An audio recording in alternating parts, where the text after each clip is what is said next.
on their own wits, based on what they saw, which means, Right. of course, that the wound that killed the president was, I think, obviously the head wound. So Quorum radio, baby.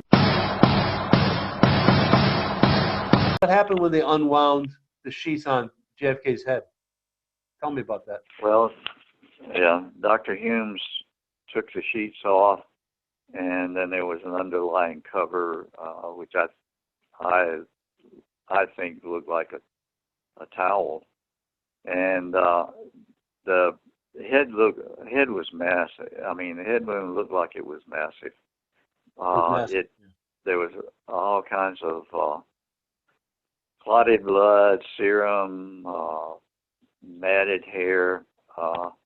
It looked horrendous. But later, whenever we reflected the scalp back, it really didn't look. It didn't look like it was massive like that. It was just. It was more like the description that the Dallas doctors gave. The wound, where the bone and scalp were missing, was a lot less than the description in the autopsy report. It was about. Right. I want to ask you about that. I want to ask you about what you saw and what Paul O'Connor saw versus what was put in the autopsy report itself. But before we do that, I wanted to ask you, looking at the wound on the right side of President Kennedy's head, I mean, did you see brains? What did you see? Well, actually, the wound was on the back of I know you later. You know. Okay. I think the question I wanted to ask you is that. Go ahead.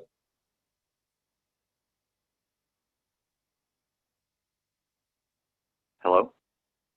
Jim. Yeah, I hear you. Okay. I was going to say, when you look at the Zapruder film, what you saw on the side of the president's head, was it consistent with what you later? I imagine you've seen the Zapruder film many times. Was it consistent with what's in the Zapruder film regarding the head wound? Yeah, I would think so. The Zapruder film is,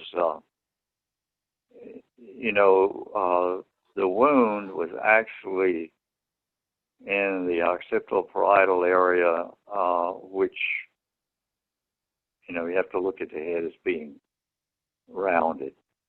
And so that's, in the Zapruder film, you can see the head actually goes back and turns to the right.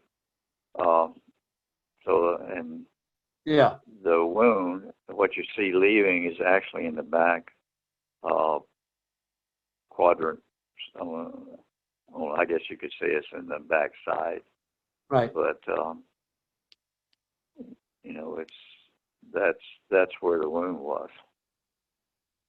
Sure. Was there a scalp flap? Go ahead. No, I didn't see a skull flap that was depicted in the Warren Commission. I didn't see either one of those flaps. The one in the Warren Commission drawing, there was a flap on top of the head, I believe, and then in one of the photographs there was a flap on the right side of the head that was in front of the ear. I mean, like in the yeah. Oh, go ahead. No, you go ahead, Jim. That was not there. At least I didn't see it there, and I know the one that was in front of the ear in the photograph wasn't there at the beginning, but I don't know when that was taken. I know that there was a small wound that was found on the right side of the head, just above the ear and slightly forward of the ear, just inside the hairline. And that Dr. Humes and Dr. Fink found that wound, and it had gray in margins. Wow. The margins were, like I said, kind of gray, as they were examining it. And then Dr. Fink made the statement, well, maybe that's lead from a bullet. And as they were examining that, Dr. Humes got called over to the gallery and talked to, I assume that the person he talked to was Admiral Berkeley, and then he came back and he told Dr. Fink, he says, we need to get on the head wound.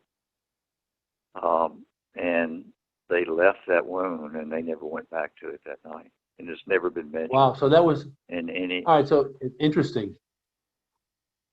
Yeah. Wow, so, okay, we're referring to a wound that is in above the ear to the right a little bit, or where exactly was that wound where Dr. Fink thought he?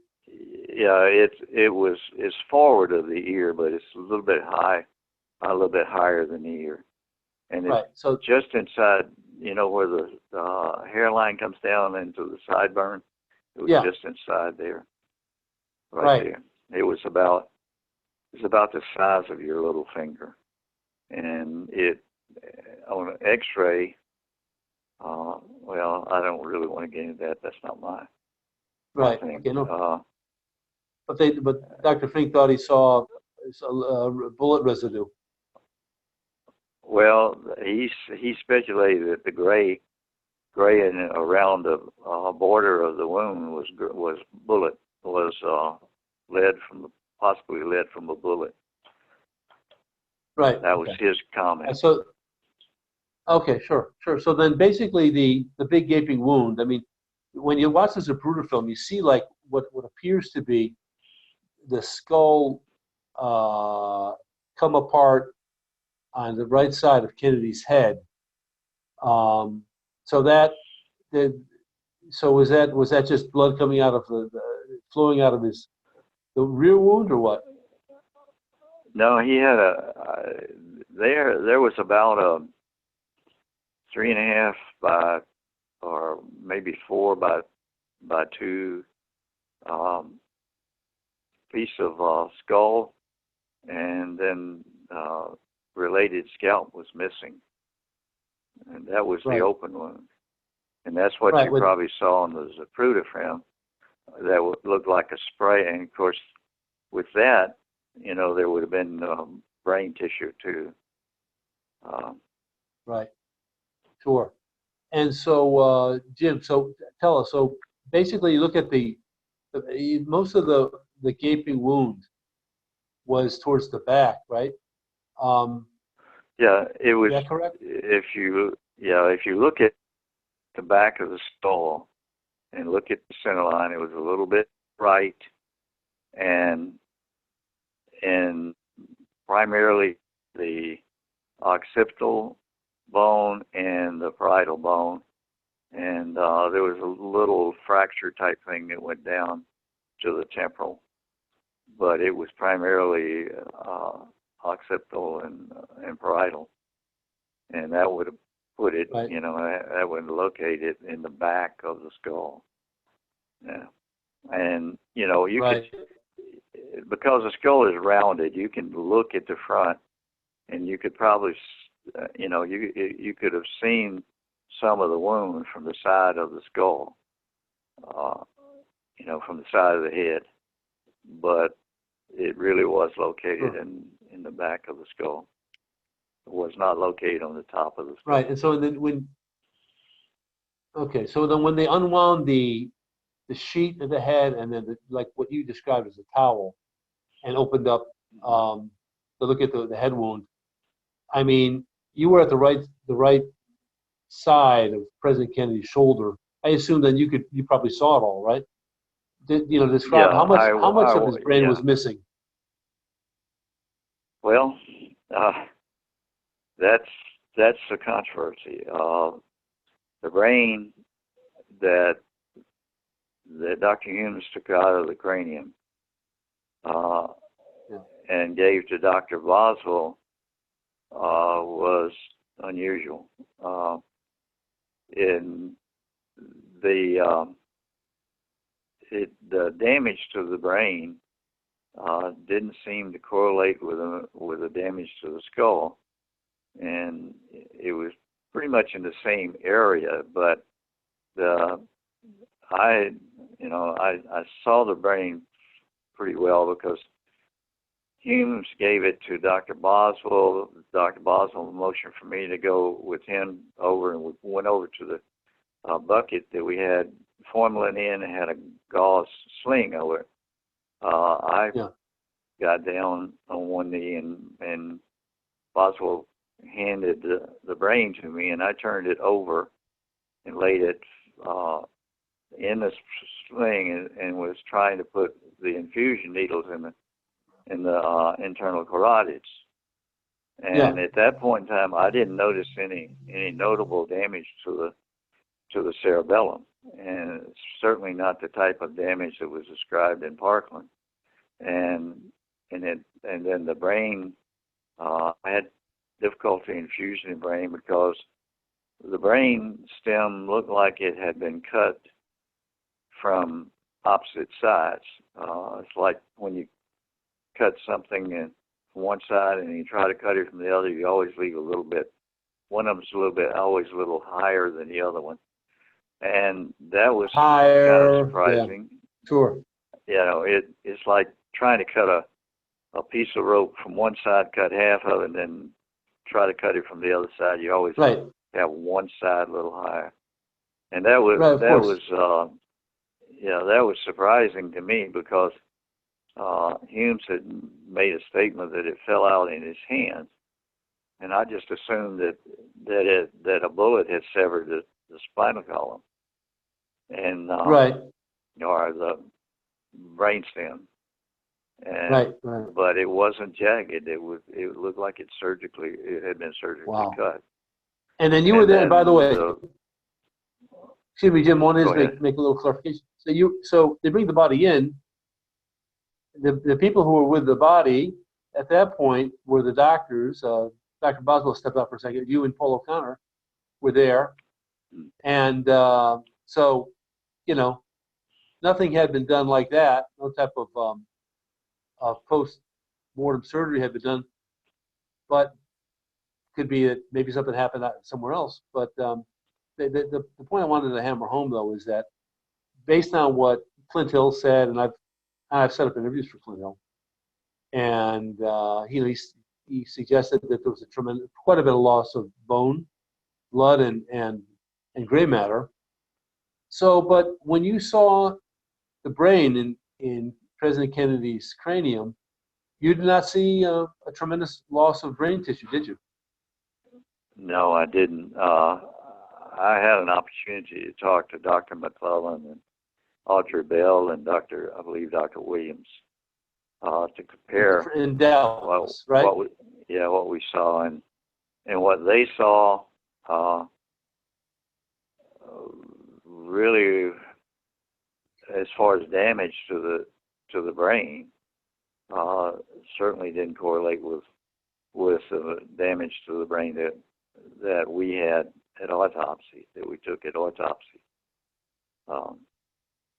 And by the way, those doctors, Jim, those doctors you mentioned are the doctors, the attending emergency room physicians at Parkland Hospital, right, Dallas, correct? Yeah, they were. Those doctors you in mentioned? Yes. They were Parkland. They were doctors at Parkland that attended him. And so then, during the emergency room trip to Parkland Hospital up to Dealey Plaza. So we go then to what was on what you saw, what Paul saw, what the physician saw, and what went on to the autopsy report. Tell us about that. The autopsy report, was it consistent with what you saw, or? No. The brain description of the autopsy report, the brain description in the autopsy report was very extensive as far as trauma to the brain, going as far as to really detail a detailed description of lacerations and depth of lacerations and damage to the internal structures and so forth. that I didn't see on the brain that I handled at autopsy. And then there was just so much difference. If the brain that we had at autopsy had had the type of trauma and destruction that was described in the official autopsy report, there would have been no reason for us to infuse it, because the destruction, described would there would have been no value to infuse in the brain, because all of the infused fluid would have just flowed out. Plus, the fact is that the surface area that would have been exposed would have been sufficient to just drop it in the bucket of formalin. It would have served the same purpose. Right. So then, getting back to that, when you saw the brain, it didn't look like it was. Did it look like it had suffered a gunshot wound? Well, there was part of the tissue that was missing in the right cerebellum, not cerebellum, cerebrum, and the back area of the brain, but it wasn't the massive amount of tissue that was described by Parkland, or that was described in the autopsy report. Right. They described a portion of the cerebellum hanging out of the wound in Parkland. Well, the brain that we had at autopsy, the cerebellum was pretty much intact. Right. And I didn't really see any significant damage to it. The cerebellum has a really tough membrane there, and to tear that membrane and so forth would require quite a force.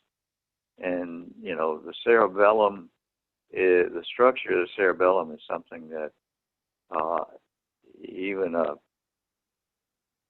I would say first-year medical student in anatomy, or anyone in anatomy that had ever seen a human brain, they would certainly not mistake that tissue for cerebral tissue. Right. So then, basically, you saw. I mean, looking at the autopsy report, if you had to be a betting man, or let's say an estimating man, what percentage of the brain was missing? Looking at the autopsy report that had been written at Bethesda. Well, they said that probably a third of the right parietal hemisphere. Right. Maybe a half. But wow. See, I'm not. Yeah. Well, see, there's another controversy too, because the official weight in the autopsy report of the brain is 1,500 grams. Okay. A normal brain, I think adult male averages something between 1,300 or 1,200 and 1,400. So the weight of the brain was greater than a normal brain, and yet they described a third of the brain missing, and that doesn't correlate too well.